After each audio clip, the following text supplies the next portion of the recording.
The rise of political violence is among us. Much of the violence is coming from a certain specific side of the political spectrum. First, I would like to bring up Jeremy Christian, who was labeled as a white supremacist and a product of Trump's so-called hateful rhetoric. It turned out, though, after about an hour of constant mainstream media coverage, that he was in fact a Bernie supporter. The correction of this man's false motivation was given much less airtime, as you might imagine. Clearly, this was not a political murder like the one we're going to talk about, but I wanted to use him to prove a point. Many news outlets jump at the chance to make this man's nonpartisan mental breakdown appear to be triggered by Trump. That's the only thing they know how to do, is to blame Donald Trump and to drum up hysteria. However, this hateful rhetoric that they attribute to Trump and his fans is actually a tactic that they use. And they've been using it for a while. Although on a much smaller scale, they used this against Republicans in the past. Because they don't want free taxpayer abortions on demand or universal income, that means you hate women and the poor. At least, that's what these crybaby politicians imply. So we're going to talk about James Hodgkinson, a man who took literal shots at Republican congressmen as they practiced for a charity baseball game. The target? A Republican majority whip by the name of Steve Scalise. Already, this made national news, but the first thing I'd like to mention is that he went to a hospital with a single shot to the hip. Apparently, there were complications during surgery, and the man is now in critical condition. Someone on Twitter suggested that he might be in an SEIU hospital, which I have confirmed as true. The SEIU is an employment union that has ties to, guess, George Soros. Hopefully, Steve Scalise will recover, as I would rather not have even more speculatory deaths to look into.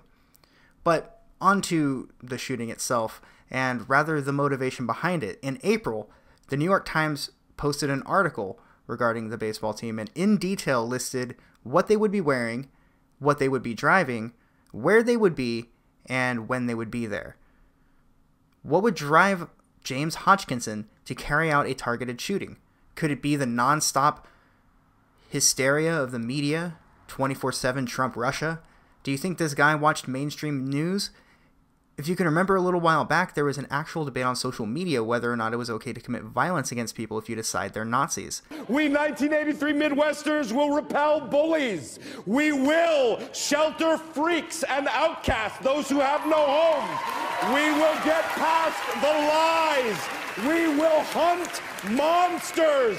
And when we are at a loss amidst the hypocrisy and the casual violence of certain individuals and institutions, we will, as per Chief Jim Hopper, punch some people in the face when they seek to destroy the meek and the disenfranchised and the marginalized. And we will do it all with soul, with heart, and with joy. This is nonsense, as the Nazi Party is pretty much non-existent in America.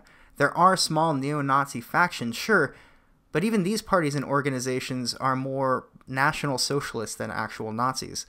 Perhaps this is why the phrase white supremacist and suspected white supremacist have been becoming more and more popular. In any case, what these people like Michael Moore, Alec Baldwin, Sarah Silverman, Steve Colbert, Mark Ruffalo, etc., they tug at people's emotions, send them half of the news, completely skewed by their Alinsky tactics and repackaged into cultural Marxist propaganda. Michael Moore even made a website in an attempt to be a leftist WikiLeaks called Trumpaleaks, which he encourages people in the government to leak documents to him. I wonder if this is even legal. I don't even know, but I have a strong dislike for a man worth more than his body weight in gold. People are responsible for their own actions, sure, but these ultra-rich one-percenters are convincing the working class to carry out attacks for them under the guise of fear. They are creating useful idiots using culture and hysteria, useful idiots who will go out and commit violence after being told nonstop that white supremacy is rising. There has also been a series of hate crime hoaxes, as I have mentioned before. Many of the hate crimes that have happened over the past few months have turned out to be leftist activists attempting to defame people they are posing as. One radical liberal even called dozens of synagogues and yelled anti-Semitic things at them. He was later caught. A full list of known and confirmed hate crime hoaxes will be in the description. Fake hate crimes and hysteria are trademark tactics of the radical left. It's so ironic to me that Trump and the right have been accused of hate speech and hateful rhetoric, but a majority of the violence has been coming from the control left, the radical left. Take this Antifa girl who attacked a police horse with a nail attached to a flagpole. She was quickly taken down, arrested, and charged with multiple counts of assault. Sure, there was an alt-righter that killed his alt-right roommates after he converted to Islam, but I really think that that was a bit of an isolated incident. There are, however, many violent lefty attacks that happen almost weekly. Remember Eric Clanton, the bike lock bandit?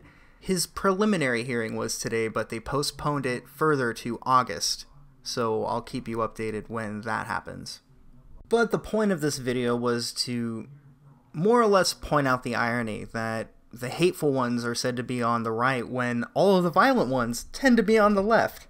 Not that these attackers are completely emblematic of all of the people on the left, but the people who get so worked up, of course by the mainstream media in my personal opinion, the people who get worked up are the ones on the left. The people on the right tend to listen to new media that actually condemns this type of activity.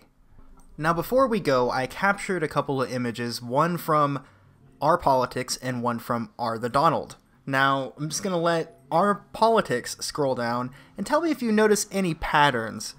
And Our Politics is notorious for deleting contrarian opinions, things that don't exactly fit into their narrative. Not that the Donald's all that different, but at least they're very clear about their bias. They are a Donald Trump cheerleading subreddit. Politics is a default subreddit that pretends that it's nonpartisan when it is in fact very partisan.